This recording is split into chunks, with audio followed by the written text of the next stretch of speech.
Hola a todos y bienvenidos a la historia de cómo me obligaron a firmar los papeles del divorcio en mi cama de hospital. Lo que mi suegra no sabía era que, en Nochevieja, estaba firmando su propia sentencia de 3 millones de euros. Una sola firma que dejó a toda la familia de mi marido en la ruina. El día que me forzaron a firmar la disolución de nuestro matrimonio en aquella cama, justo después de perder a mi hijo, pensaron que se habían deshecho de una carga. Pero no imaginaban que esa misma firma había activado una bomba de relojería valorada en 3 millones de euros, programada para estallar la tarde del 31 de diciembre, convirtiendo el patrimonio de la familia Mendoza en un montón de cenizas a mis pies. Madrid, la tarde de Nochevieja. Una llovizna fina caía sobre la ciudad. El frío del invierno en la capital no era de esos que cortan la piel, sino uno húmedo y penetrante que se colaba a través de las capas de ropa hasta calar en los huesos. Estaba sentada junto al gran ventanal de una cafetería en un segundo piso, con vistas directas a la Plaza Mayor. Sobre la mesa, una taza de té Earl Grey humeaba con un aroma delicado, junto a un grueso dossier con el sello rojo brillante de un notario. Me ajusté el cuello de mi abrigo de lana color crema y miré el reloj. Eran las 5 de la tarde. El gentío en la plaza se movía con prisa, todos cargando bolsas con las compras de última hora, botellas de cava y bandejas de marisco. Sus rostros reflejaban la ilusión de volver a casa. Pero esa cálida estampa se rompió por una escena caótica, justo en la entrada del hotel de 5 estrellas de enfrente. Sobre el asfalto mojado y reluciente, dos figuras familiares se encogían bajo la lluvia. Eran Javier y Carmen. Javier, el hombre que fue mi marido, el que se golpeaba el pecho con orgullo llamándose a sí mismo un señorito del barrio de las letras, ahora tenía un aspecto patético con su traje arrugado y empapado. Intentaba explicarle algo a dos corpulentos guardias de seguridad del hotel, gesticulando frenéticamente. Y Carmen, mi temible suegra, la que solía escupir fuego con cada palabra, se escondía tras su hijo. Su peinado, habitualmente impecable, era una masa pelmazada pegada a su frente, y se aferraba a un bolso de marca ya desgastado por las esquinas. Tomé un sorbo de té. Su ligero amargor inicial se transformó en un dulzor persistente. Un camarero se acercó con discreción y me susurró que mi coche ya me esperaba en la puerta trasera. Asentí con una leve sonrisa y me levanté. Salí al pequeño balcón para que el aire frío me diera en la cara. Desde allí, podía ver con claridad la desesperación en sus ojos. Los guardias del hotel les negaban el paso con firmeza, señalando hacia la calle. Javier retrocedió, tropezó con el bordillo y casi cae de bruces. Carmen se tambaleaba y parecía que suplicaba llorando. Acababan de ser expulsados de su último refugio, sin dinero, sin casa, y lo más importante, sin la dignidad para mirar a nadie a la cara. Recordé mi propia imagen hacía poco más de un mes, también un día de lluvia, pero era el frío atroz de principios de diciembre. Aquel día, salí del portal de la casa de los Mendoza con las manos vacías y el alma rota. Carmen me observaba desde el rellano del primer piso, con una mirada de desprecio, como si viera a un animal sarnoso al que hay que abandonar. Dijo que una mujer que no sirve para dar herederos ni para conservar un patrimonio, solo merecía acabar en la calle. La vida, ciertamente, es una rueda caprichosa. Cogí el dossier y deslicé mis dedos sobre el título. Contrato de transmisión de propiedad de bien inmueble, recién certificado por el notario, papel sellado y tinta oficial. La nueva propietaria de la casa familiar en el número 18 de la calle del Prado era yo, Isabel García. Bajé las escaleras, el sonido de mis tacones resonando con un ritmo constante sobre el mármol. Al salir a la calle, un Mercedes negro y reluciente se detuvo junto a la acera. El chófer se apresuró a cubrirme con un paraguas. Los faros del coche barrieron la acera, iluminando de lleno los rostros de Javier y su madre. Entrecerraron los ojos, deslumbrados, y luego se quedaron paralizados al reconocer a la mujer que subía al vehículo. Javier abrió la boca, atónito, e intentó correr hacia mí, pero un guardia lo detuvo. Carmen me miraba fijamente, con los ojos desorbitados, como si quisieran salírsele de las cuencas. Una mezcla de incredulidad y odio puro. Bajé un poco la ventanilla, lo justo para que vieran mi rostro perfectamente maquillado, mi expresión serena y elegante. No dije nada, ni siquiera esbocé una sonrisa burlona. Simplemente los miré con la calma de un lago en otoño. La mirada de alguien que ha sobrevivido a la tormenta y ahora contempla las ruinas.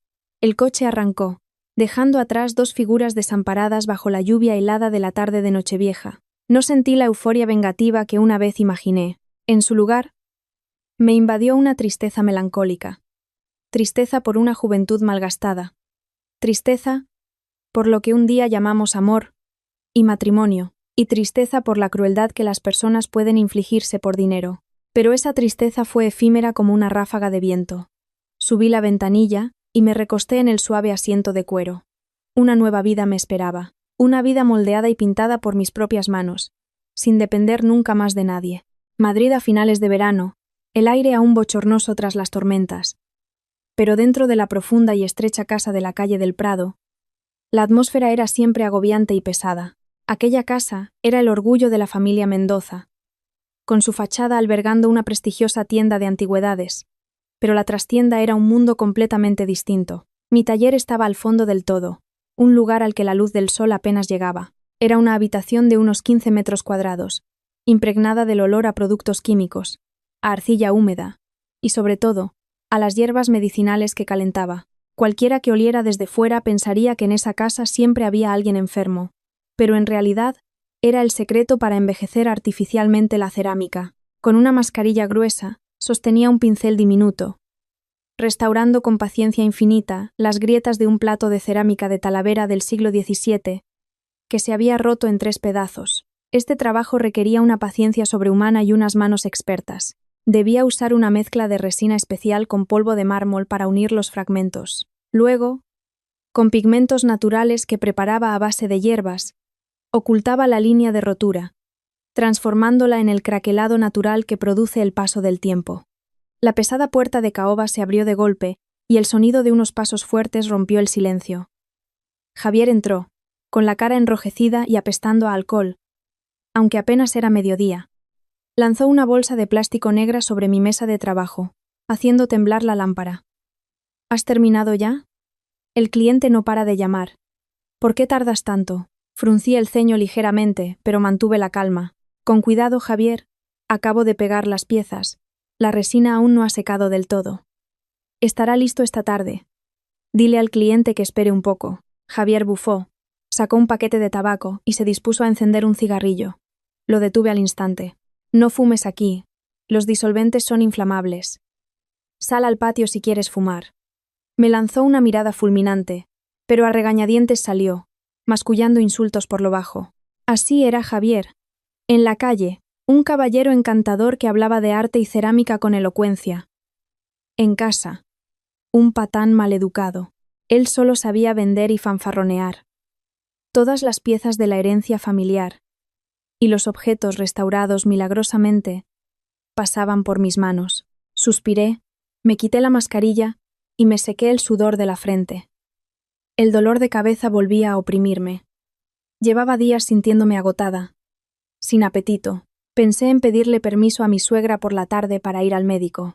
Al subir a la vivienda principal, encontré a Carmen sentada en un vargueño antiguo, contando dinero. Llevaba unas gafas de lectura caídas sobre la nariz y se humedecía los dedos con saliva para pasar los billetes morados. «Mamá», saludé en voz baja. Carmen no levantó la vista, solo emitió un gruñido. «Mamá», empecé con vacilación, retorciéndome las manos. «No me encuentro muy bien. ¿Podrías darme 50 euros para comprar unas vitaminas e ir al médico?» Carmen detuvo el recuento y levantó lentamente la cabeza, mirándome por encima de las gafas. Su mirada era afilada como un bisturí, recorriéndome de pies a cabeza. «¿Qué acabas de decir? ¿Pedirme dinero?» «Sí, es que llevo varios días mareada». Carmen soltó una risa seca y dejó caer el fajo de billetes sobre la madera. «Vaya, te comportas como si fueras una marquesa. Un poquito de trabajo y ya te estás quejando. En esta casa tienes comida 3 veces al día, un techo y toda la ropa que quieres. Y a la mínima oportunidad, pides dinero. ¿Crees que el dinero crece en los árboles del retiro?» Agaché la cabeza, sintiendo la humillación como un nudo en la garganta. «Pero el plato que acabo de restaurar. Javier dijo que lo vendería por 20.000 euros. Yo solo te pido 50. Carmen golpeó la mesa con la mano. Su voz se convirtió en un siseo. «Ah, mira qué lista. ¿Ahora te atreves a echarme cuentas?» Esos 20.000 euros son gracias a las relaciones públicas de Javier, a su labia para encontrar clientes. Tu trabajo de pintarrajear no vale ni una 10ª parte. Llegaste a esta familia sin dote y sin oficio. Te di un trabajo y un lugar donde vivir, Deberías estar agradecida de por vida. Parásita y encima exigente. Sus palabras eran como agujas clavándose en mi orgullo. Yo era la principal restauradora de esa casa. Sin mí, todos esos objetos rotos no serían más que basura, pero para ellos, yo solo era una sirvienta sin sueldo, una máquina de hacer dinero que respiraba. En ese momento, Javier entró desde el patio. Al ver la tensión, preguntó con arrogancia: «¿Qué pasa aquí? Tu mujer me está pidiendo un sueldo. Dice que la exploto. A ver si la educas un poco», gritó Carmen, añadiendo leña al fuego. Javier se giró hacia mí, con una mirada gélida. «¿Otra vez con tus tonterías? ¿No puedes estar tranquila? Solo he pedido dinero para ir al médico». Intenté contener las lágrimas mientras me explicaba. «¿Médico? ¡Qué tontería! Venga, a trabajar y termina el plato. Esta noche tengo que entregarlo». Dicho esto, se dio la vuelta y se fue, sin importarle lo más mínimo mi estado. Carmen sonrió con suficiencia, cogió un billete de 50 euros y lo tiró al suelo, a mis pies. «Toma, cógelo y lárgate. Y no quiero volver a oír ni una sola queja más». Me quedé inmóvil, mirando el billete arrugado sobre las baldosas hidráulicas. Las lágrimas caían sin control. Me agaché y lo recogí. No por codicia, sino por necesidad. Necesitaba vivir, necesitaba estar sana. Y sobre todo, empecé a darme cuenta de que mi sumisión estaba alimentando a los monstruos de esa casa. Antes de la escena en el hotel, esa misma mañana, tuve una reunión importante. Elegí una tetería escondida en una callejuela cerca del Paseo del Prado.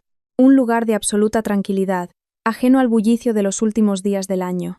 El aire olía a incienso y a música de meditación. El señor Mateo Vargas ya me estaba esperando. Era un hombre de unos 60 años, delgado pero de porte distinguido, con una mirada viva e inteligente tras unas gafas de montura dorada. Era una leyenda en el mundo de los anticuarios de Madrid, alguien a quien todos en el gremio respetaban. Y también era mi antiguo mentor, la persona a la que más admiraba. Al verme entrar, asintió levemente y me sirvió una taza de té de jazmín caliente. «Has llegado muy puntual. Buenos días, señor Mateo. ¿Cómo va todo por allí?», pregunté, yendo directamente al grano.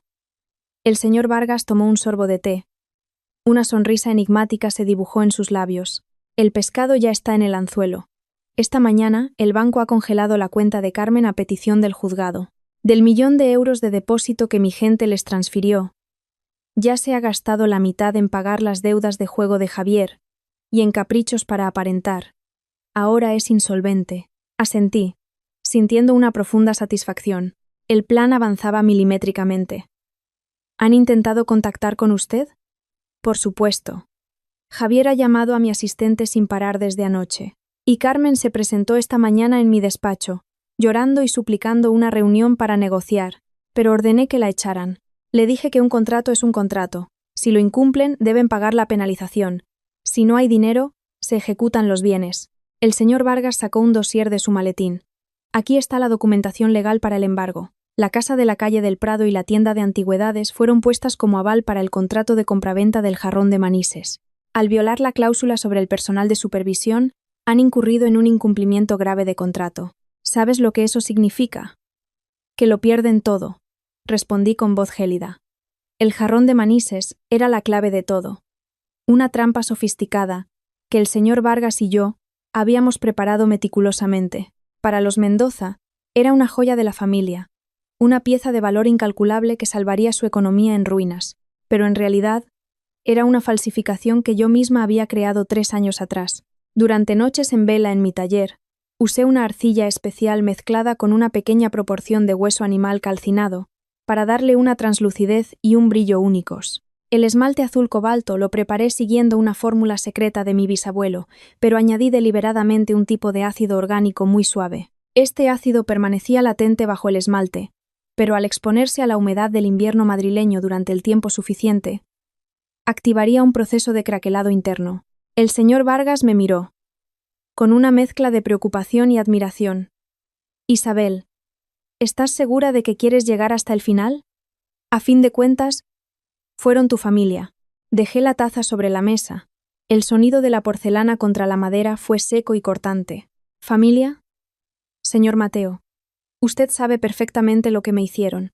Aquella noche, Si no fuera por la portera que llamó a la ambulancia, habría muerto desangrada en el suelo del portal. No solo mataron al hijo que llevaba dentro, mataron también la bondad que había en mí. Respiré hondo para calmar la ira que me subía por dentro. ¿Dónde está el jarrón ahora? Guardado en la caja fuerte de los Mendoza. Lo custodian como si fuera el santo grial, sin saber que ese grial está a punto de hacerse añicos. El señor Vargas sonrió con desdén. Hoy, 31 de diciembre, es la fecha límite para la entrega. Necesitan tu firma para certificar el estado del jarrón y recibir los 2 millones restantes. Sin tu firma, no solo pierden el depósito, sino que además deben pagar la penalización y pierden la casa. Exacto. El señor Vargas asintió. Y te están buscando como locos. ¿Qué piensas hacer? Miré por la ventana. Las luces de Navidad parpadeaban con el viento. Apareceré. Pero el precio de mi firma no será barato. Quiero recuperar todo lo que me pertenece. Y todo lo que me deben. El señor Vargas me observó fijamente por un momento, y luego dio una palmada en la mesa. De acuerdo. Te apoyaré hasta el final. En esta partida, tú eres la reina. Y yo solo preparo el tablero. Demuéstrales de qué está hecha una García. Sonreí. Una sonrisa fría pero llena de determinación. Mañana, del 31 de diciembre, el momento del fin. Y, también, del principio. Familia Mendoza, esperadme. El recuerdo de aquella noche siempre vuelve en mis pesadillas, tan nítido y doloroso como si hubiera ocurrido ayer. Era una noche de diciembre, con una lluvia helada y un viento cortante que se colaba por las rendijas de las ventanas con un silbido siniestro. Javier trajo a casa a un hombre corpulento, presentándolo como el director de una promotora inmobiliaria que buscaba un regalo importante para su jefe. Se sentaron en el salón, bebiendo whisky y hablando de arte y del valor atemporal de la cerámica. Yo estaba en la cocina preparando unas tapas cuando oí la voz fanfarrona de Javier. No se preocupe. Este es un jarrón de fajalauza auténtico. Del siglo XV. Recuperado de un yacimiento. En toda España solo hay 2 como este. Uno está en el Museo Arqueológico y el otro, aquí. El corazón me dio un vuelco. Sabía de qué jarrón hablaba. Era una pieza de cerámica, granadina con motivos azules y blancos, pero por Dios, era falso. Yo misma lo había hecho hacía 2 meses por encargo de un chamarilero del Rastro, pero como el esmalte salió con un pequeño defecto, Javier se lo quedó para decorar. ¿Cómo se atrevía a venderlo como una pieza auténtica a un cliente importante? Corrí al salón, secándome las manos. Javier sostenía el jarrón, iluminando la base con la linterna del móvil para mostrarle al cliente el sello falso que yo había grabado. «Javier», dije con voz temblorosa. Él se giró, con los ojos inyectados en sangre por el alcohol. «¿Qué pasa?» «Estoy con un cliente. Las mujeres no os metáis en estas cosas. Vuelve a la cocina. Necesito hablar contigo un momento. Es urgente». El cliente nos miró con recelo. Javier, furioso, dejó el jarrón sobre la mesa y me arrastró hacia la escalera de madera que subía al 2.º piso. «¿Estás loca? ¿Quieres arruinarme el negocio?» Siseó entre dientes. «No puedes vender ese jarrón», susurré, intentando que el cliente no nos oyera. «Es la réplica que hice, la que salió mal. Si lo vendes y lo llevan a un experto, acabarás en la cárcel. Ese hombre tiene poder. No seas idiota. Cállate la boca». Javier me miró con furia. «Ya he cobrado un adelanto de 5.000 euros. Necesito el dinero para pagar una deuda de juego. Como digas una sola palabra más, te mato. No, no dejaré que lo hagas. Es una estafa de mucho dinero. Es un delito grave. Devuélvele el dinero». Le agarré de la manga de la chaqueta, decidida a detenerlo. La rabia explotó en sus ojos. Javier, siempre preocupado por las apariencias y ahora desesperado por sus deudas, me vio como un obstáculo en su camino. «Suéltame, loca». Me abofeteó con todas sus fuerzas. El golpe me dejó aturdida, con un pitido en los oídos. Retrocedí tambaleándome. «¿Te atreves a pegarme?» «No solo te pego. Si eres lista, te callarás». Aún así, intenté correr hacia el salón para contarle la verdad al comprador. No podía permitir que mi marido, por muy despreciable que fuera, acabara en la cárcel, ni quería vivir con ese peso en mi conciencia. Javier, fuera de sí, me agarró del pelo y tiró de mí hacia atrás. En el forcejeo, al borde de la escalera, me empujó con ambas manos. «Desaparece de mi vista». Sentí un vacío bajo mis pies, Intenté agarrarme a algo, pero solo encontré aire. Rodé escaleras abajo, golpeándome contra los escalones de madera hasta aterrizar en el frío suelo de baldosas del recibidor. Un dolor agudo recorrió mi espalda y se concentró en mi vientre. Yacía en el suelo, aturdida, intentando levantar la cabeza sin éxito. Un líquido cálido empezó a fluir de entre mis piernas, empapando mi vestido. Sangre. Un charco de sangre roja extendiéndose sobre las baldosas. Arriba, en la escalera, Javier se quedó paralizado un segundo, pálido como un muerto. Pero la voz del cliente lo llamó desde el salón. «Señor Mendoza, ¿está todo bien?» «Que tengo que irme». Javier me miró a mí y luego miró hacia el salón. Una elección cruel brilló en sus ojos. Se dio la vuelta, se ajustó la chaqueta y caminó hacia su cliente, dejándome tirada en un charco de mi propia sangre y un dolor insoportable. «Ayuda. Mi hijo», susurré con un hilo de voz, mientras las lágrimas brotaban. Solo la portera, una mujer mayor, subió corriendo al oír el ruido. Al verme, gritó horrorizada. «Dios mío, señora Isabel. Sangre, cuánta sangre. Una ambulancia. Llamen a una ambulancia». Mi conciencia se desvaneció. Lo último que recuerdo es el techo dando vueltas y el sonido de la lluvia cayendo afuera, tan fría e indiferente como el corazón de la gente de esa casa. El olor a desinfectante me despertó. Abrí los ojos y me vi en una habitación blanca, con la garganta seca y un dolor sordo en el bajo vientre. Me llevé la mano al abdomen. Estaba vacío. Una sensación de vacío y horror me invadió. Había perdido a mi hijo, un bebé de 3 meses, al que ni siquiera le había puesto nombre, al que no había llegado a ver. La puerta se abrió. Esperaba ver a Javier, o al menos un atisbo de arrepentimiento en su rostro. Pero no, era Carmen. Vestía elegantemente, con un bolso de Hermès, pero su rostro era una máscara de frialdad. Se sentó en una silla junto a mi cama, sin una palabra de consuelo, sin preguntar por mi salud. Dejó una hoja de papel sobre la mesilla. «¿Ya te has despertado? Pues firma aquí». Miré el papel, una solicitud de divorcio de mutuo acuerdo.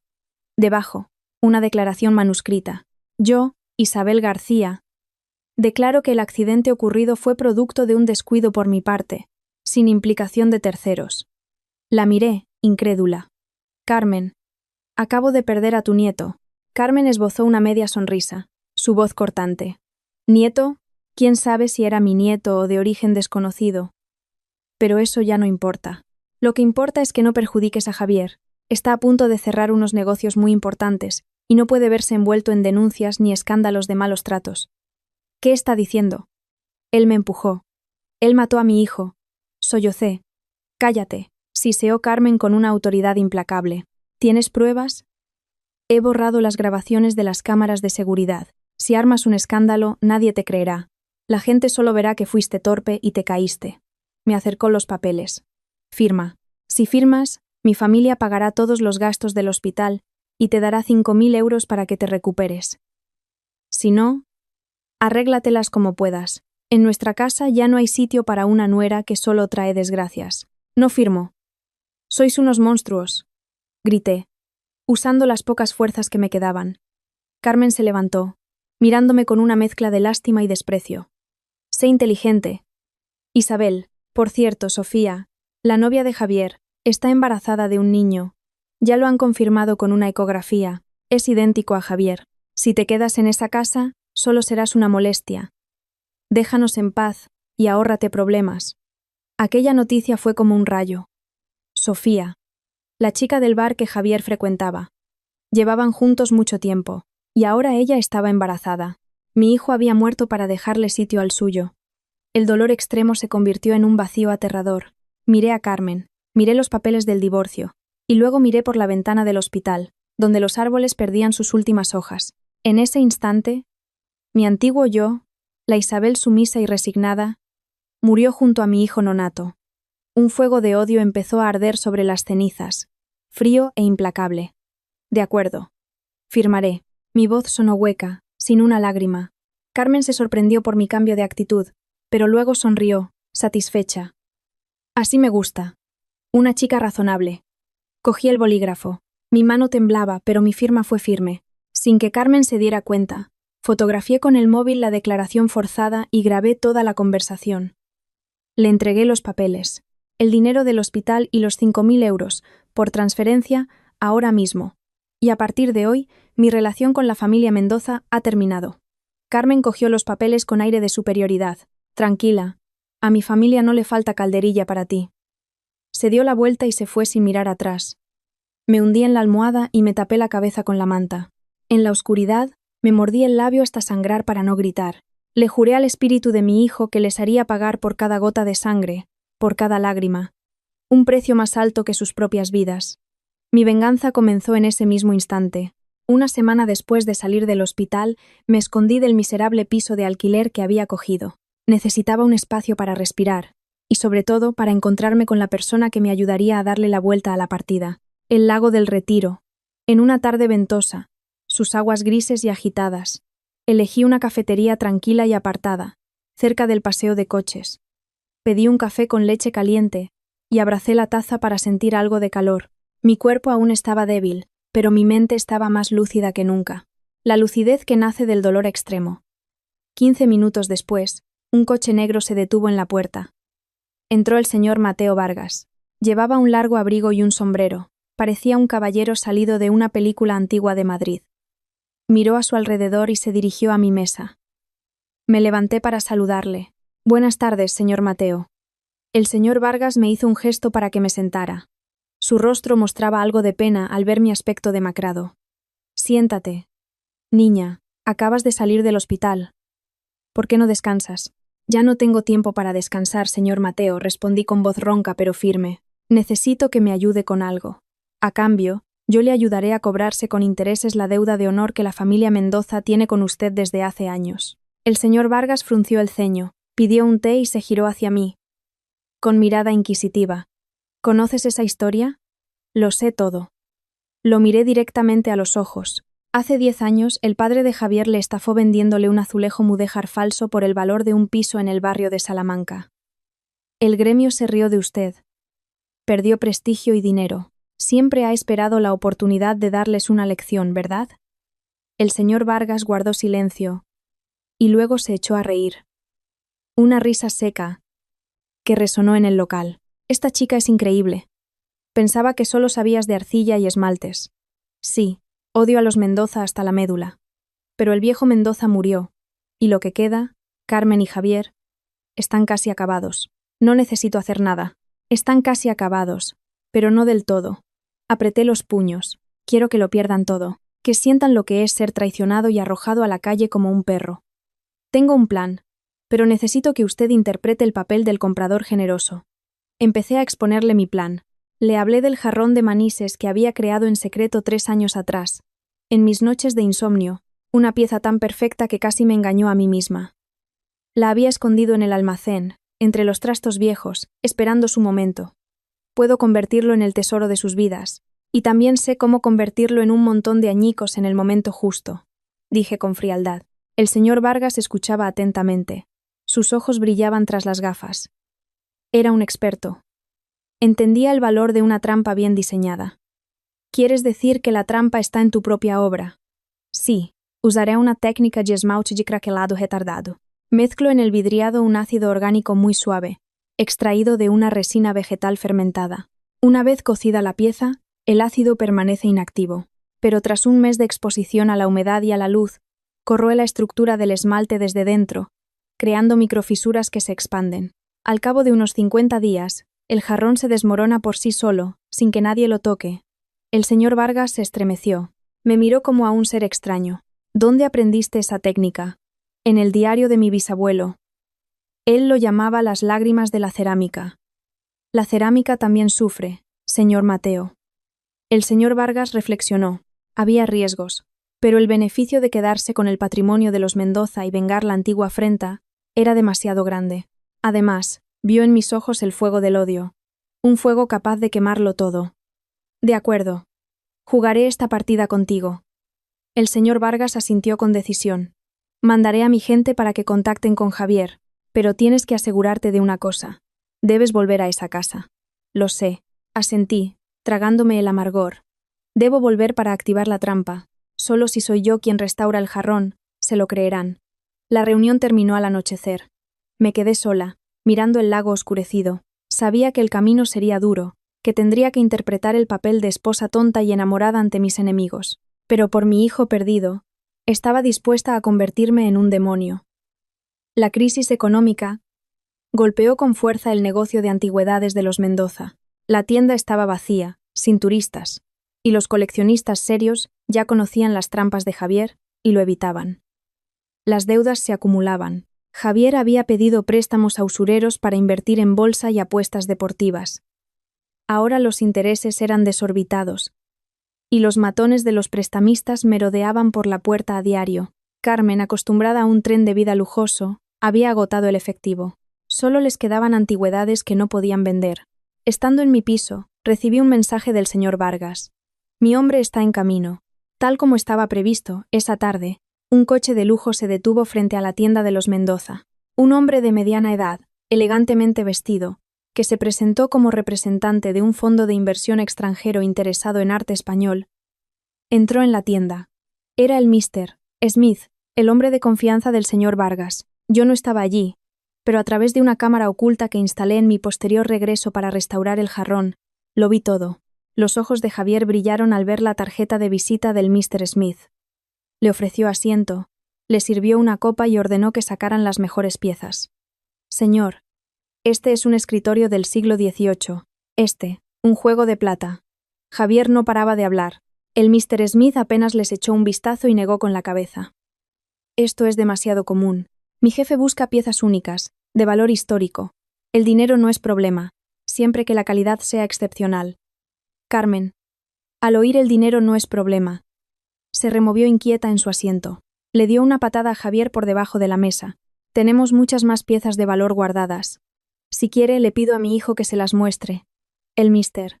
Smith bebió un sorbo de su copa y dijo lentamente: He oído el rumor de que la familia Mendoza posee un jarrón de manises del siglo XV. Una pieza encargada por la realeza. Mi jefe está muy interesado. Si es auténtico, estamos dispuestos a pagar 3 millones de euros. 3 millones de euros. La cifra fue como una explosión. A Javier se le cayó el mechero de las manos. Carmen se quedó boquiabierta. Casi se cae de la silla. 3 millones era una suma inimaginable, suficiente para pagar todas sus deudas y vivir como reyes el resto de su vida. ¿3 millones de verdad, señor?, balbuceó Javier. Al contado.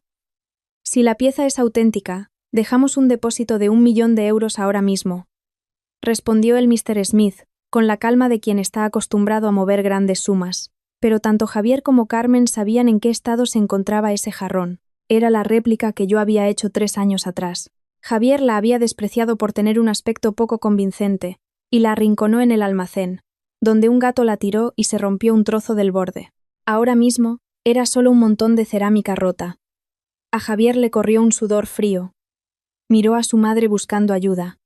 Carmen tragó saliva, intentando mantener la compostura. Ese jarrón es, en efecto, el tesoro de nuestra familia, pero ahora mismo está en una cámara de conservación especial. Y no podemos sacarlo. No hay problema. El Mr. Smith se levantó. Les doy un mes para prepararlo. Volveré entonces para verlo. Si es como dicen los rumores, la transferencia será inmediata. Pero recuerden, mi jefe es muy exigente. La pieza debe estar en perfecto estado. Se fue, dejando a Javier y a Carmen sumidos en la euforia del dinero y la angustia del problema. «Mamá, ¿qué hacemos?» «El jarrón está roto», se lamentaba Javier. Carmen paseaba por la habitación, pensativa. «Pues habrá que arreglarlo. Son 3 millones de euros, hijo. Ni vendiendo la casa sacaríamos esa cantidad. Hay que encontrar a alguien que lo repare ya». «¿Pero quién? Ningún restaurador de fuera tiene ese nivel. Y si se descubre que es una falsificación, estamos perdidos». Ambos se quedaron en silencio. A los dos se les vino a la mente la misma persona, la única con manos de oro capaces de convertir un trozo de cerámica rota en una obra de arte, y la única que conocía el secreto para envejecer el esmalte. «Hay que llamar a Isabel», dijo Carmen con rotundidad. «Solo ella puede hacerlo. Pero la acabamos de echar y la forzamos a divorciarse. ¿Crees que querrá volver?», dudó Javier. Carmen sonrió con malicia. «Usa tu labia. Engáñala un poco. Está loca por ti, y ahora está sola y enferma. Prométele que la traerás de vuelta, que te arrepientes de todo. Se lo creerá. Cuando tengamos el dinero, La volvemos a echar. Y punto. Sentada frente al ordenador, escuché toda su conspiración. Sonreí con amargura. Tal como dijo el señor Vargas, la codicia los guiaría directos a la trampa. El pez había picado. Era hora de recoger el sedal.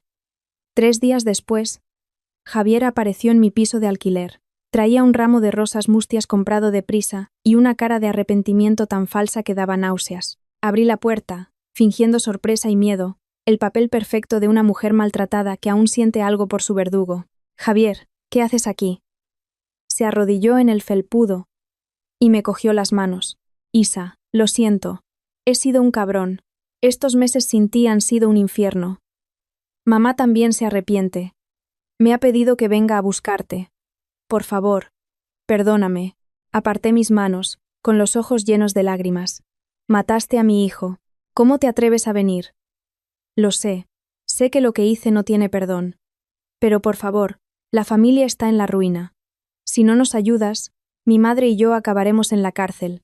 ¿De verdad quieres verme entre rejas?» Empezó con su discurso lastimero, inventándose todo tipo de desgracias para darme pena. Guardé silencio, fingiendo una lucha interna. Finalmente, asentí levemente. «Volveré, pero no por ti, sino para recuperar mi honor. No quiero que la gente diga que la familia de mi marido me echó a la calle». Javier, loco de alegría, me llevó de vuelta a la casa de la calle del Prado. Al entrar, la misma sensación de frialdad me invadió. Carmen me recibió con una sonrisa forzada. Ordenó a la asistenta que limpiara mi antiguo taller. Ni una disculpa por el embarazo perdido, ni una pregunta por mi salud. Solo les interesaban mis manos. Esa misma noche Javier me trajo los trozos del jarrón de Manises. «¿Crees que puedes arreglarlo?» «Pagan 3 millones de euros por él». Cogí los fragmentos. «Estando tan roto, es muy difícil. Por favor, inténtalo. Si esto sale bien, te compensaré por todo. Te juro que nunca más volveré a fallarte», prometió. Asentí. «Necesito un mes. Y durante ese mes, nadie puede entrar al taller a molestarme. Necesito concentración absoluta». «De acuerdo. De acuerdo. Lo que tú quieras». La puerta del taller se cerró. Sola en mi mundo, comencé la mayor actuación de mi vida. No estaba simplemente reparando un jarrón, estaba fabricando una bomba de relojería. Usé una resina especial mezclada con polvo de oro para unir los fragmentos, una técnica japonesa de kintsugi, que de cara al exterior aumentaría el valor de la pieza. Pero en el esmalte de la capa final, preparé el veneno. Saqué de mi maleta un pequeño frasco con un líquido transparente. Era el ácido orgánico. Lo mezclé con el barniz y lo apliqué meticulosamente sobre toda la superficie. Cada pincelada era una maldición. Esta por mi hijo nonato, esta por la bofetada y el empujón por las escaleras, y esta por los papeles del divorcio en el hospital. Trabajé sin descanso, sin comer ni dormir. Carmen se asomaba de vez en cuando, y al verme tan concentrada, parecía satisfecha.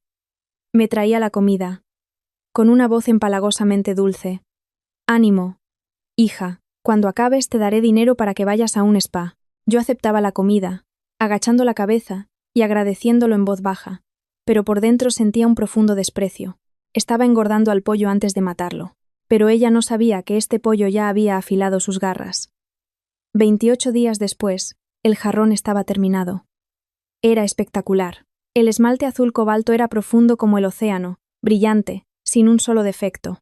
Nadie podría ver las microfisuras que se estaban formando silenciosamente bajo esa capa perfecta. Llamé a Javier. Al ver el jarrón, sus ojos se abrieron como platos. Extasiado. «Dios mío, es una obra maestra. Eres mi salvadora». Intentó abrazarme, pero retrocedí. «No me toques. Estoy muy cansada». «Claro, claro. Descansa. Voy a llamar al comprador para que venga a verlo». Vi cómo se llevaba el jarrón escaleras arriba, radiante de felicidad. La parte más difícil de la obra había terminado. Ahora solo quedaba apretar el nudo. La firma del contrato tuvo lugar en el salón de la casa. El Mr. Smith vino con un abogado y 2 guardaespaldas. El ambiente era solemne y tenso. Javier y Carmen, vestidos de punta en blanco, estaban sentados nerviosamente. El jarrón de Manises, dentro de una urna de cristal, brillaba bajo la lámpara. El Mr.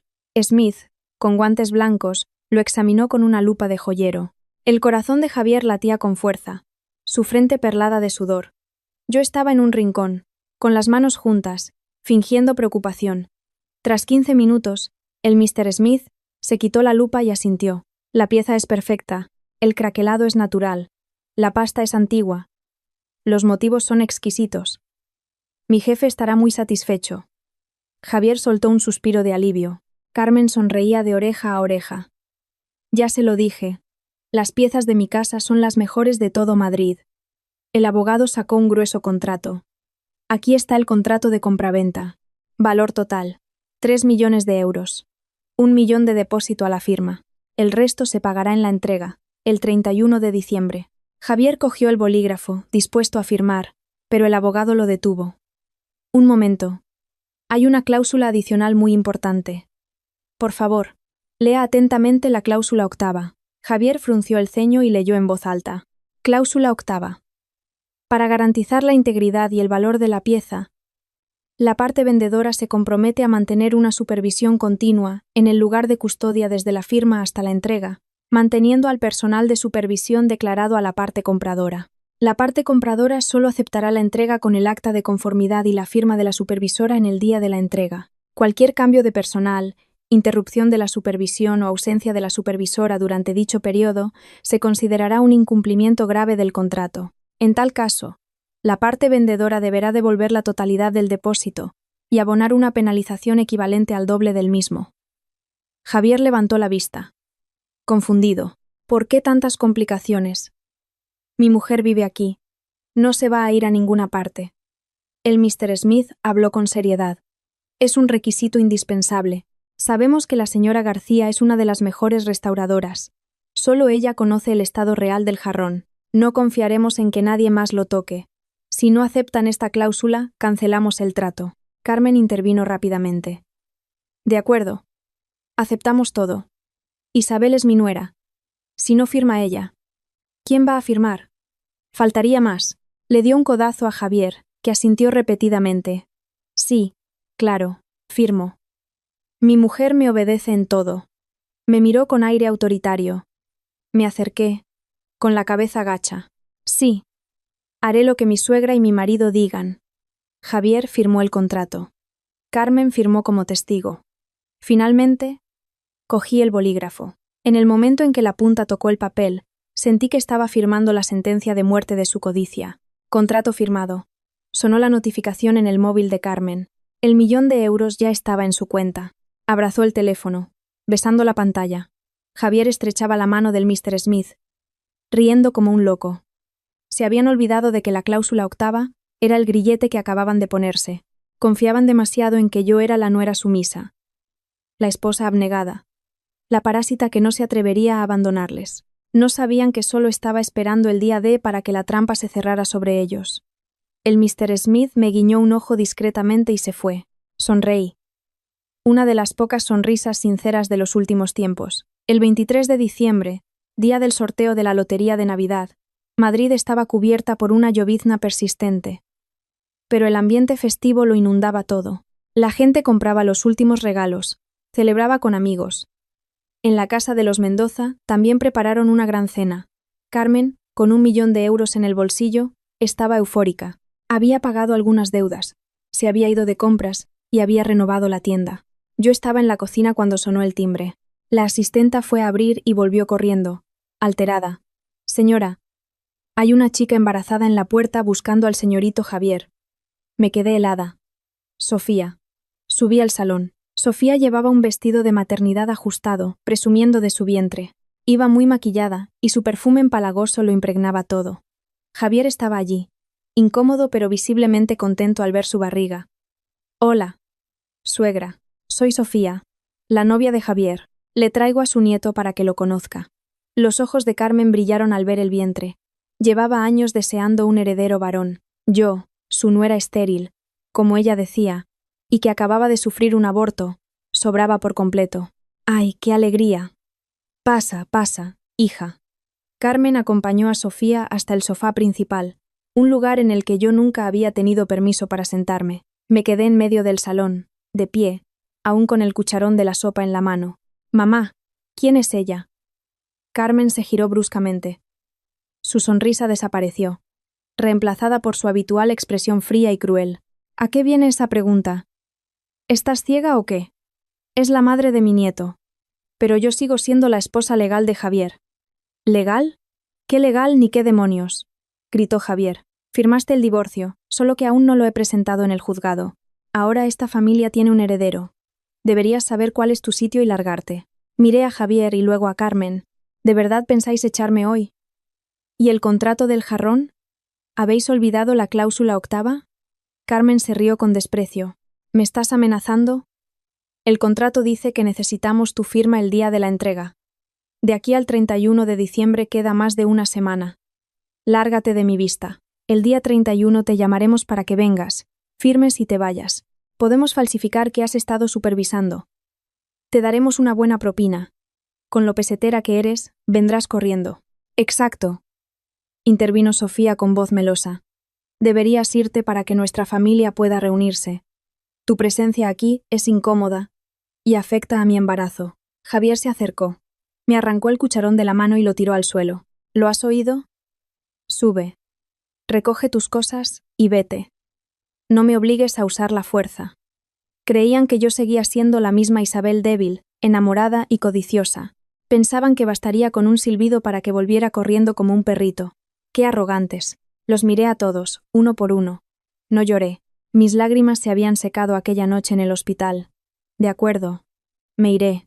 Pero recordad este día. Sois vosotros quienes me estáis echando. Subí a mi cuarto y metí algo de ropa en una maleta vieja. No me llevé nada de valor. Solo la ecografía de mi hijo perdido. Cuando bajé, la familia estaba sentada a la mesa, riendo y celebrando. Javier le servía comida a Sofía. Carmen acariciaba la barriga. Nadie me miró. Salí por la puerta. La lluvia seguía cayendo. El viento frío me golpeó, pero no lo sentí. Mi corazón ardía de odio. Estaban metiendo al enemigo en casa sin saberlo, y yo me iba para preparar el golpe de gracia final. El taxi que había llamado ya esperaba. Miré la casa del número 18 de la calle del Prado por última vez. La puerta se cerró de golpe a mi espalda, cortando todo lazo. Adiós. Nos vemos el día de vuestra ruina, susurré al viento. La cláusula octava había sido oficialmente violada. La trampa se había cerrado. 28 de diciembre. El espíritu de la Navidad aún flotaba en Madrid. El olor a castañas asadas, a churros con chocolate, se mezclaba en el aire. Pero en el número 18 de la calle del Prado, la atmósfera era de plomo. Carmen, sentada en el vargueño, daba largas caladas a un cigarrillo electrónico, llenando la estancia de humo. Desde que me echó, estaba feliz, creyendo que se había librado de mí y que pronto recibiría los 2 millones restantes. Javier, con las piernas cruzadas, miraba modelos de coches de lujo en su móvil. Sofía estaba tumbada en el sofá, comiendo polvorones y viendo una película. De repente, el ruido de una moto se detuvo en la puerta. Un mensajero entró con un sobreacolchado, con el sello de un bufete de abogados. ¿La casa de la señora Carmen Mendoza? Entrega urgente. Carmen, extrañada, le hizo un gesto a Javier para que lo cogiera. Javier firmó y rasgó el sobre. Sacó un fajo de papeles y sus ojos recorrieron las primeras líneas. Su rostro cambió de color, pasando de un rosado saludable a un blanco ceniciento. Su mano temblaba tanto que los papeles crujían. ¿Qué es? ¿Las escrituras? Preguntó Carmen. Mamá, estamos acabados, balbuceó Javier. Los compradores, la gente del Mr. Smith, nos han demandado. Demandado. ¿Por qué? Ya hemos cobrado el depósito.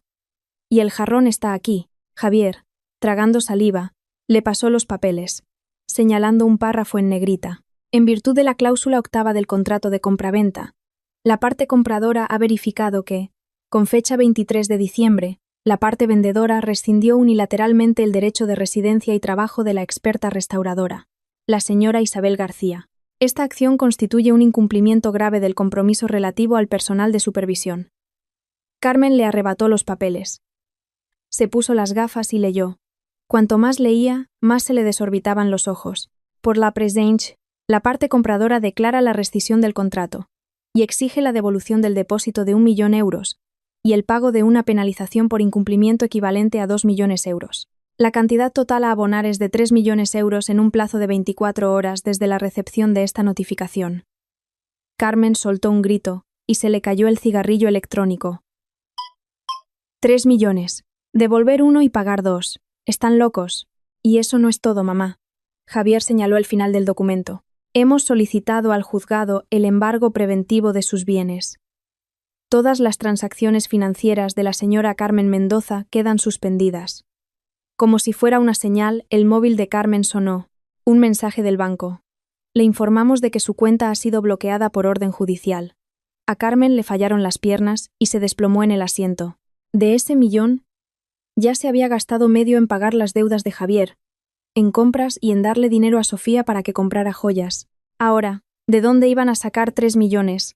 Sofía, al oírlo, se levantó de un salto, pálida. Suegra, ¿qué significa eso? ¿Y mi dinero? El oro que compré. Carmen se giró hacia ella, con los ojos inyectados en sangre. Cállate. Todo esto es por tu culpa, por incitarme a echar a Isabel. Yo quería esperar al día 31. Oiga, la decisión fue suya. Ahora me echa la culpa a mí. Cuando la echó, bien contenta que estaba, respondió Sofía sin cortarse. ¿Te atreves a contestarme? Basta de discutir, gritó Javier. Hay que encontrar a Isabel. Hay que llamarla ya. Si ella vuelve y firma que ha estado aquí todo el tiempo, podremos defendernos. Carmen, como un náufrago que encuentra un salvavidas, cogió su teléfono. Sus manos temblorosas marcaron mi número.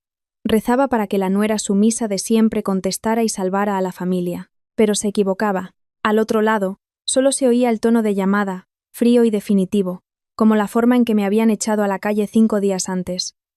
Estaba en un salón de belleza de lujo en la calle Serrano. La música suave y el aroma a aceites esenciales me tenían completamente relajada. La manicurista me cuidaba las manos, elogiando mis dedos largos. Mi móvil, boca abajo y en silencio sobre la mesa, no paraba de iluminarse con llamadas entrantes. Eché un vistazo. Mi exmarido, 5 llamadas perdidas. Mi exsuegra, 12. Y un montón de mensajes de números desconocidos. Tomé un sorbo de infusión. Una leve sonrisa se dibujó en mis labios. Podía imaginarme el caos en su casa. Carmen gritando, Javier rompiendo cosas, Sofía planeando su huida. Abrí los mensajes. No por interés, sino para saborear su miedo. Mensaje de Javier. Isa, coge el teléfono. Es de vida o muerte. Dime dónde estás y voy a buscarte. Mensaje de Carmen. Hija, sé que me equivoqué. Fue un arrebato. Vuelve a casa. Te prepararé tu comida favorita. Te daré lo que quieras. Solo vuelve y firma un papel. Al no obtener respuesta, el tono cambió. Javier, no juegues con fuego. ¿Crees que puedes esconderte para siempre? Si no vuelves, te denunciaré por estafa. Carmen, zorra, nos tendiste una trampa. Como no vuelvas, no respondo de mis actos. Iré al pueblo de tus padres y montaré un escándalo. Me eché a reír. ¿Amenazas? A estas alturas... Mis padres habían fallecido hacía mucho tiempo. No tenían a nadie a quien molestar. Cuanto más amenazaban, más demostraban su desesperación. La manicurista me miró. ¿Le pasa algo gracioso, señora? Ah, es que estoy viendo una comedia. Muy buenos actores, pero el guión es un poco pobre. Le envié un mensaje al señor Vargas. El pez agoniza. Están bombardeándome el teléfono. Él respondió al instante. Ignóralos. Hoy es el día para que sientan el miedo. Mañana será la ejecución. Apagué el móvil y lo guardé en el bolso. Admiré mis uñas recién pintadas de un rojo intenso y elegante. El color de la sangre, del renacimiento y de una dulce venganza. Tarde del 28 de diciembre, mientras la gente volvía a casa para reunirse con sus familias, yo disfrutaba de mi libertad. No tenía prisa. Les dejaría pasar la noche más larga de sus vidas. Una noche en vela, con el miedo a perderlo todo y la amenaza de la cárcel. Mi silencio era la tortura psicológica más cruel. 29 de diciembre. La noticia del embargo de los Mendoza se extendió como la pólvora entre los prestamistas de Javier. 3 furgonetas se aparcaron frente a la tienda. Un grupo de hombres tatuados, armados con bates de béisbol, irrumpieron en el local. ¿Dónde está Carmen? ¿Dónde está el niñato de Javier? Salid aquí ahora mismo, gritó el cabecilla. Dentro, Javier y Carmen se acurrucaban tras el mostrador. Señores, por favor, calma. En cuanto pueda les pagaré, dijo Javier temblando. Pagarás mis cojones. Sabemos que estáis en la ruina. Si no es con dinero, cobraremos en especie. Destrozadlo todo. La orden fue ejecutada al instante. Jarrones, platos, figuras. Todo fue hecho añicos. Carmen lloraba a gritos. No, por favor, son antigüedades. Valen mucho dinero. Antigüedades mis narices. Si no hay dinero, me llevo esto. Uno de ellos arrancó un reloj de pared y lo estampó contra el suelo. En medio del caos, Sofía, que observaba desde el piso de arriba, cogió todas las joyas y el dinero que pudo y escapó por la puerta de atrás. Cuando los matones se disponían a entrar en el almacén, sonaron las sirenas de la policía. La patrulla llegó y disolvió el tumulto. Cuando todo volvió a la calma, la tienda parecía un campo de batalla. Carmen estaba sentada en el suelo, entre los escombros, llorando sin consuelo. Javier, con la cabeza entre las manos, estaba desesperado. Lo hemos perdido todo, mamá. Los prestamistas me han amenazado. Si mañana no les devuelvo los 200.000 euros que les debo, me matan. Y los otros nos reclaman 3 millones. ¿De dónde vamos a sacar tanto dinero? Carmen levantó la cabeza, con la mirada perdida.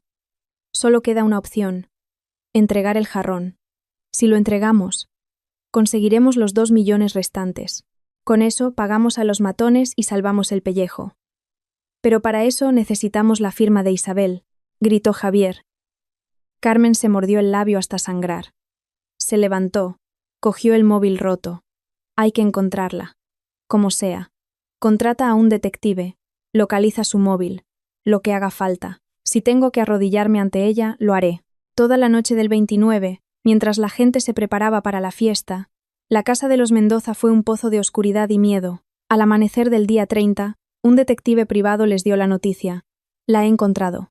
Está en el monasterio de las Descalzas Reales. Javier y Carmen se miraron. En sus ojos brilló la última esperanza del condenado. Salieron corriendo hacia el coche, sin saber que se dirigían al lugar que yo había elegido para su juicio final. Mañana del 30 de diciembre. El monasterio de las Descalzas Reales estaba extrañamente tranquilo y silencioso. La niebla de la mañana envolvía el centro de Madrid en un halo de misterio. Yo estaba de pie, bajo un viejo árbol en el claustro, con la mirada perdida en el patio. Unos pasos apresurados rompieron la paz. Eran Javier y Carmen. Parecían haber envejecido 10 años en una noche. Carmen ya no era la mujer elegante de antes. Su abrigo de piel estaba sucio, su rostro, demacrado. Javier tenía barba de varios días y ojeras profundas. Al verme, Carmen corrió hacia mí, pero no para agredirme. Se arrodilló a mis pies. Isa, te lo ruego, sálvanos. Retrocedí un paso, mirándola con frialdad. Se equivoca. Yo no soy de su familia. Nos divorciamos y usted me despidió. Lo sé. Me equivoqué. Soy una bestia. Soy lo peor. Pégame. Insúltame. Lo que quieras. Pero los matones van a matar a Javier, y los otros nos van a quitar la casa. Si no firmas, estamos muertos. Suplicaba golpeando su cabeza contra las baldosas. Javier se arrodilló a su lado, agarrándose a mi pantalón, con la cara cubierta de mocos y lágrimas. Isa, por favor, sé que soy un cabrón, pero por los años que pasamos juntos, sálvame. Sofía se ha fugado con todo el dinero. Solo me quedas tú. Te juro que si nos sacas de esta, cambiaré. Te compensaré por todo. Miré a esas 2 personas a mis pies sin sentir la más mínima compasión. Solo asco. ¿Compensarme? Sonreí con amargura. ¿Con qué? ¿Podéis devolverme a mi hijo? ¿Podéis devolverme mi dignidad? Te doy la casa, mamá. Carmen levantó la vista, desesperada. Pondré la casa de la calle del Prado a tu nombre. Solo tienes que firmar el papel del jarrón para que nos den los 2 millones y podamos pagar a los matones. Te daré la casa. Arqueé una ceja. Esto era lo que estaba esperando. Esa casa no solo era una propiedad valiosa, era el lugar que contenía mi sudor y mis lágrimas, y el escenario de sus crímenes. Quería recuperarla para echarlos a la calle, como ellos hicieron conmigo. ¿Lo dice en serio? Pregunté, fingiendo incredulidad. Totalmente en serio. Tengo las escrituras aquí. Vamos a un notario ahora mismo. Una vez que la casa sea tuya, firmas. Te lo juro por Dios. Carmen sacó del bolso la ajada escritura de la propiedad. Estaba dispuesta a perder la casa para salvar la vida de su hijo y conservar algo de dinero. En sus cálculos, Perder la casa, pero conseguir 2 millones, era un mal menor. Lo que no sabía era que, sin mi firma, lo perdería todo. Miré la escritura y luego la miré a los ojos. De acuerdo. Acepto. Pero que conste que solo firmaré un informe sobre el estado actual del jarrón. Lo que ustedes hayan negociado con ellos no es mi problema. Sí, con que firmes el acta como supervisora es suficiente, exclamó Javier, aliviado. Vamos. La notaría cierra a mediodía. Me di la vuelta. Una sonrisa cruel se dibujó en mis labios. Creían que estaban cambiando la casa por 2 millones de euros. No sabían que la estaban cambiando por un trozo de papel sin valor y su ruina absoluta. La notaría estaba casi vacía en la mañana del 31 de diciembre. Con la tarifa de urgencia que Carmen pagó, nos atendieron de inmediato. El Mr. Smith y su abogado ya estaban allí, como yo había pedido. El jarrón de Manises, en una caja protectora, presidía la mesa. La transmisión de la propiedad fue rápida. Carmen firmó la escritura con lágrimas en los ojos. La notaria estampó el sello. Desde ese momento la casa era mía. Guardé la documentación en mi bolso. Bien, la casa ya es tuya. Ahora firma el acta de entrega. Me urgió Carmen. El Mr. Smith me pasó el documento. Señora García, por favor, verifique la pieza y firme. Me acerqué al jarrón. Estaba impecable. Me puse unos guantes blancos y lo toqué. La superficie era lisa y fría, pero sentí que, bajo esa perfección, los enlaces químicos se estaban rompiendo. El plazo de 1 mes estaba a punto de cumplirse. ¿Qué tal, Isa? Perfecto, ¿verdad? Preguntó Javier, sudando. Formalmente, está intacto, respondí. Pues firma. Firma ya, insistió Carmen. Cogí la pluma. La sala contuvo el aliento. Puse la punta sobre el papel. En la sección de opinión del experto. Firmé. Isabel García. Javier suspiró aliviado. Cuando iba a coger el papel, lo detuve. Un momento. Tengo que describir el estado de la pieza, como dicta la ética profesional, y debajo de mi firma, con una caligrafía clara y firme, añadí: certifico que el objeto es una réplica de factura moderna, fabricada en 2021. No es una antigüedad. Cerré la pluma con un clic que resonó en el silencio. Le pasé el documento al Mr. Smith. Ya está. Invito a la parte compradora a recibir la pieza. Javier y Carmen se quedaron petrificados.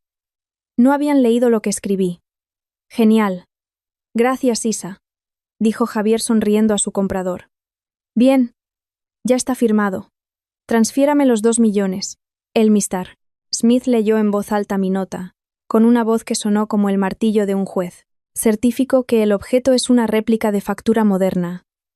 La sonrisa de Javier se congeló y se convirtió en una mueca horrible. Carmen se quedó rígida, con la boca abierta. ¿Qué has escrito? Balbuceó Javier. He escrito la verdad. Me quité los guantes. Es el jarrón falso que hice hace 3 años. ¿No te acuerdas? Me pediste que certificara su estado. Y eso he hecho. Soy una experta. No puedo mentir. Me has matado, gritó Carmen, lanzándose a por el papel. Pero los guardaespaldas la detuvieron. El Mr. Smith golpeó la mesa. Estafa. Intentan vendernos una falsificación por 3 millones de euros y hacen que su propia experta lo certifique delante de mí. Se están burlando de la ley. No, fue ella. Ella lo escribió a propósito. El jarrón es auténtico, gritaba Javier. El Mr. Smith ordenó a su abogado que redactara el acta de rescisión del contrato, que ejecutara el embargo de todos los bienes y que denunciara el intento de estafa a la policía. Un trueno sonó afuera. Para Carmen y Javier era el anuncio del fin de la saga de los Mendoza. Habían perdido su casa a manos mías, y ahora, toda esperanza de sobrevivir a sus deudas. Me levanté, me ajusté el abrigo y salí de la notaría. A mi espalda, dejé gritos, súplicas y el sonido imaginario de unas esposas cerrándose. El juego había terminado. Fuera de la notaría, la lluvia arreciaba.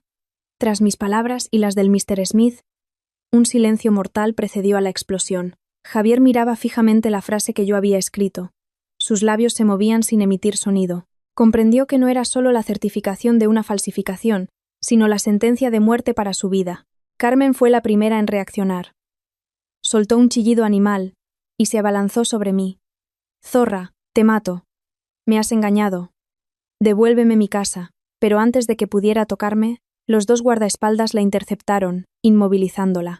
Se retorcía y gritaba. Su maquillaje corrido por las lágrimas dibujaba surcos grotescos en su rostro envejecido. El Mr. Smith se levantó. Su voz era fría y autoritaria. Señora Mendoza. Señor Mendoza. Cálmense. ¿Un intento de estafa de esta magnitud? Si llamo a la policía ahora mismo, pasarán la Nochevieja en un calabozo. Sus palabras fueron un jarro de agua fría. Carmen dejó de gritar. Temblando, Javier se desplomó en una silla, agarrándose la cabeza. Mr. Smith, nosotros nos equivocamos. Por favor, tenga piedad. Le devolveremos el depósito, suplicó Javier. ¿Devolverlo? El Mr. Smith rió con sorna. ¿Con qué? Se han gastado la mitad. Y la casa ahora es de la señora García. ¿Qué les queda? Ordenó a su abogado que abriera su maletín. Según el contrato, ante un incumplimiento de este calibre, tenemos derecho a incautar todos los bienes puestos como aval, es decir, toda la mercancía de la tienda de antigüedades, Mendoza, y los derechos de explotación de la marca. Javier levantó la cabeza, con los ojos desorbitados. No, por favor, es lo único que nos queda para vivir. Ese es su problema, respondió el Mr. Smith. Ahora mismo, mi personal está precintando su tienda y su almacén. ¿Las llaves? Démelas. Javier, temblando, sacó un manojo de llaves. Dudó. Pero la mirada de los guardaespaldas no le dejó opción. Las arrojó sobre la mesa. El sonido metálico fue como el de sus últimas esperanzas haciéndose añicos. En ese preciso instante, un pequeño clic provino del jarrón. Todas las miradas se dirigieron hacia él. Sobre el esmalte azul, una diminuta grieta apareció y comenzó a extenderse como un relámpago. Clic, crack. Sonidos sucesivos y casi imperceptibles. El tiempo de latencia del ácido había concluido. El esmalte se estaba autodestruyendo. Una red de fisuras cubrió la superficie, convirtiendo la obra de arte en un objeto resquebrajado y sin valor. Carmen lo miraba horrorizada. El jarrón de los 3 millones de euros se estaba desintegrando ante sus ojos. Dios mío. Se rompe de verdad.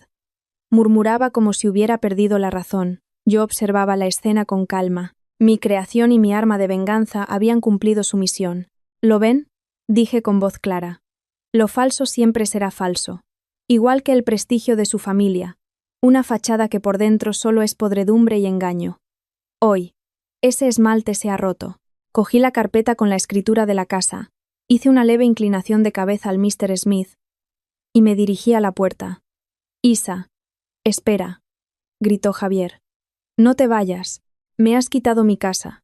Me has dejado en la calle. Eres una mujer malvada. Me detuve, sin girarme. ¿Malvada? Comparado con que tú me empujaras, mataras a mi hijo, y tu madre me obligara a firmar el divorcio en el hospital. Lo de hoy es un acto de piedad. Solo he recuperado lo que era mío. Esa casa es el pago por mis años de trabajo, y la indemnización por la vida de mi hijo. Dicho esto, salí.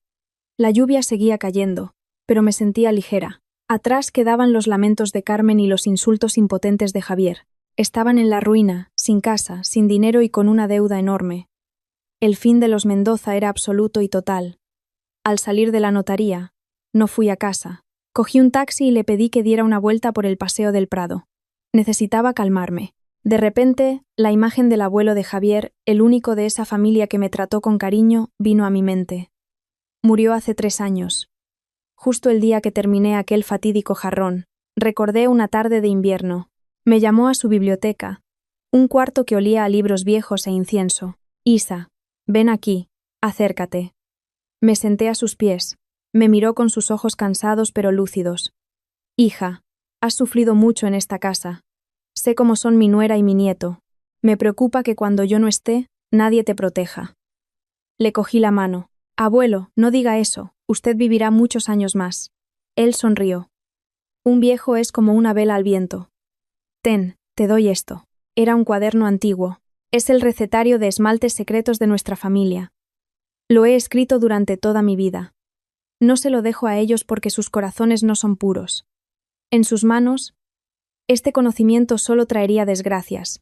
Me lo dio a mí, porque tú tienes manos de artista y un alma noble. Pero recuerda lo que te digo. La cerámica se agrieta con el fuego, las personas con el dolor.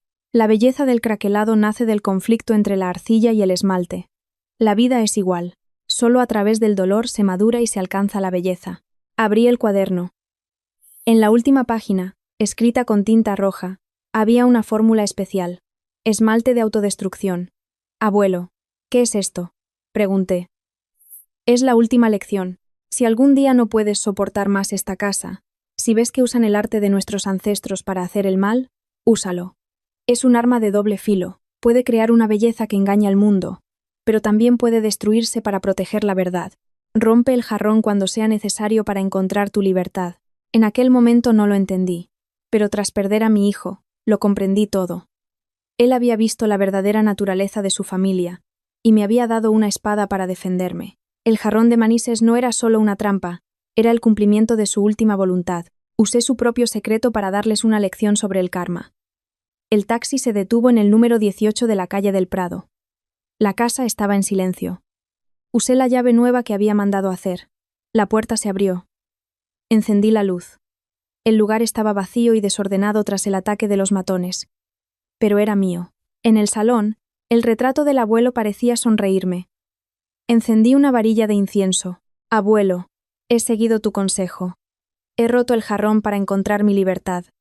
Espero que bendigas mi camino y el del bisnieto que nunca conociste. Una extraña paz me invadió. El secreto había sido revelado, y mi misión con el pasado, cumplida. Noche del 31 de diciembre. La hora del cambio de año se acercaba. En el número 18 de la calle del Prado, yo había limpiado todo el desastre. Preparé una cena sencilla pero solemne para honrar a mis antepasados, y en un rincón especial puse un pequeño plato de comida y una vela para mi hijo. Hijo mío, esta es tu primera Nochevieja en casa con mamá. Esta es nuestra casa ahora. Nadie volverá a echarnos. Recé en voz baja. Las lágrimas corrían por mis mejillas, pero eran lágrimas de liberación. Afuera, los fuegos artificiales de la Puerta del Sol comenzaron a estallar. Me asomé a la ventana. Entre la multitud que celebraba, pensé en Javier y Carmen. Un conocido me había contado que los vio acurrucados bajo un puente, con los sin techo.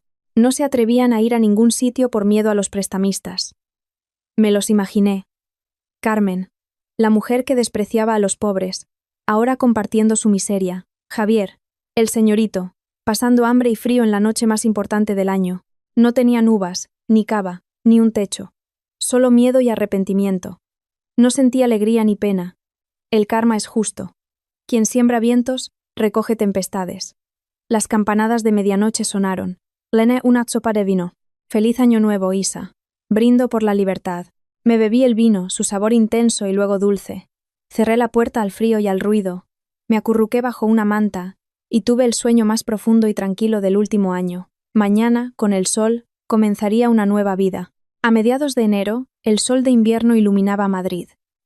Era la inauguración oficial de mi propia tienda de cerámica, en el número 18 de la calle del Prado.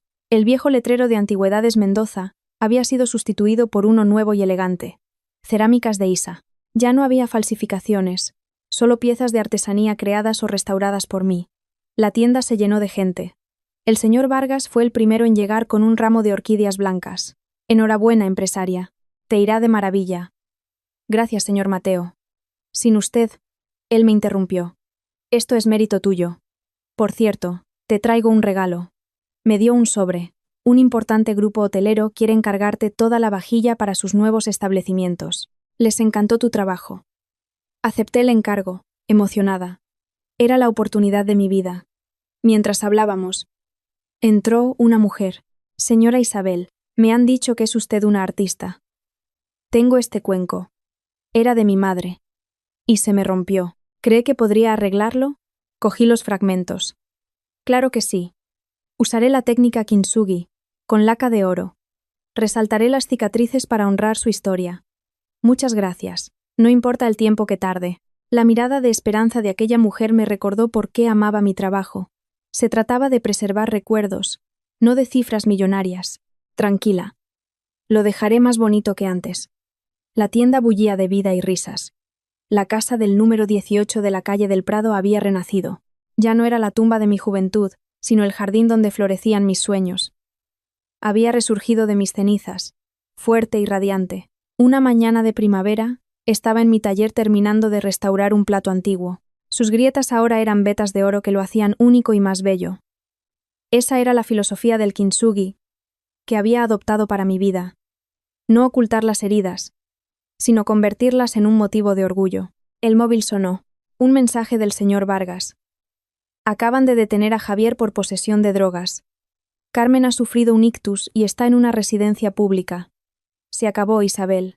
Leí el mensaje sin sentir nada. Su destino lo habían escrito ellos mismos.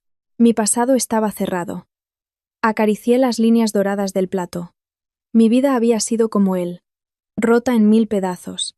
Pero en la oscuridad encontré mi propio oro, mi fuerza, mi dignidad y mi talento. Con él reconstruí mi vida. Mis cicatrices eran ahora mis adornos. Ya no era la mujer sumisa de antes. Era Isa, una artista, una mujer libre y fuerte. Afuera, la vida seguía su curso.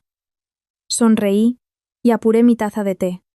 Gracias a las grietas, ahora sabía lo valiosa que era.